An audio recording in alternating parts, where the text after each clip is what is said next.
Domingo, 1º de dezembro. Eu lhes dei o exemplo.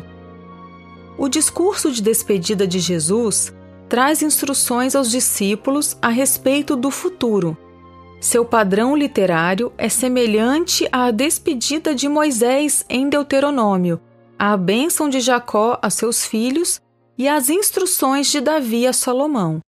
Jesus confortou os discípulos em relação à sua partida e prometeu um substituto que o representaria, o Espírito Santo.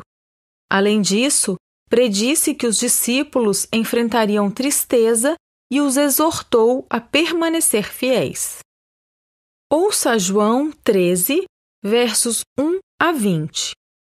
Antes da festa da Páscoa, sabendo Jesus que era chegada a sua hora de passar deste mundo para o Pai, tendo amado os seus que estavam no mundo, amou-os até o fim. Durante a ceia, tendo já o diabo posto no coração de Judas, filho de Simão Iscariotes, que traísse Jesus, sabendo este que o Pai tinha confiado tudo às suas mãos, e que ele tinha vindo de Deus e voltava para Deus, levantou-se da ceia, tirou a vestimenta de cima e, pegando uma toalha, cingiu-se com ela. Em seguida, Jesus pôs água numa bacia e começou a lavar os pés dos discípulos e a enxugá-los com a toalha que estava cingido. Quando se aproximou de Simão Pedro, este lhe perguntou: Vai lavar os meus pés, Senhor? Jesus respondeu: O que eu faço você não compreende agora, mas vai entender depois. Então Pedro disse: O Senhor nunca lavará os meus pés. Ao que Jesus respondeu: Se eu não lavar, você não terá parte comigo. Então Pedro lhe pediu: Senhor, não somente os pés, mas também as mãos e a cabeça. Jesus respondeu: Quem já se banhou não precisa lavar nada, a não ser os pés, pois quanto ao mais, está todo limpo. E vocês estão limpos, mas não todos. Pois ele sabia quem era o traidor. Foi por isso que disse: Nem todos estão limpos. Depois de lhes ter lavado os pés, Jesus pôs de novo as suas vestimentas e, voltando à mesa, perguntou-lhes: Vocês compreendem o que eu lhes fiz? Vocês me chamam de mestre e de senhor, e fazem bem, porque eu sou. Ora, se eu, sendo senhor e mestre, lavei os pés de vocês, vocês também devem lavar os pés uns dos outros. Porque eu lhes dei o exemplo, para que, como eu fiz, vocês façam também. Em verdade lhes digo que o servo não é maior do que seu senhor, nem o enviado é maior do que aquele que o enviou. Se vocês sabem estas coisas, bem-aventurados serão se as praticarem. Não falo a respeito de todos vocês, pois eu conheço aqueles que escolhi. Mas é para que se cumpra a Escritura: Aquele que come do meu pão levantou contra mim o seu calcanhar. Desde já lhes digo isso, antes que aconteça, para que quando acontecer, vocês creiam que eu sou. Em verdade lhes digo: quem recebe aquele que eu enviar, recebe a mim. E quem recebe a mim, recebe aquele que me enviou.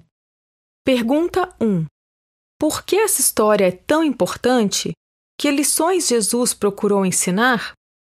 Na época de Jesus, as pessoas geralmente usavam sandálias ou andavam descalças. Os pés ficavam empoeirados.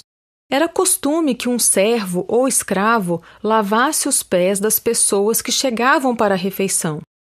Mas nenhum servo estava presente na noite em que Jesus fez sua última refeição com os discípulos antes de ser preso. Para surpresa de todos, o próprio Jesus se levantou da ceia e lavou os pés deles. João 13, versos 4 e 5, descreve as ações de Cristo passo a passo. Esse momento é narrado em detalhes para destacar o ato inacreditável de humildade do Mestre. Em João 13, versos 8 a 11, vemos o sentimento de perturbação dos discípulos diante das ações de Jesus. Como poderia ele o Mestre e Senhor realizar uma tarefa tão humilde?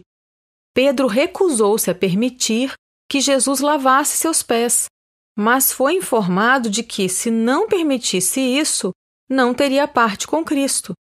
Então o discípulo pediu que Jesus fizesse mais, expressando o desejo de estar ligado a ele o tempo todo. O significado da ação de Jesus está relacionado a quem ele é. Em João 13, verso 13, Cristo afirma ser o Mestre e Senhor. Era assim que os discípulos o chamavam, e ele confirma essa realidade. Tais títulos expressam autoridade e poder. No entanto, Jesus ensina que poder e autoridade devem ser usados para o serviço e não para o engrandecimento próprio. Seguindo o exemplo de Jesus, realizamos o lava-pés como serviço preparatório para a ceia do Senhor. E por seu significado, esse serviço também é chamado de ordenança da humildade.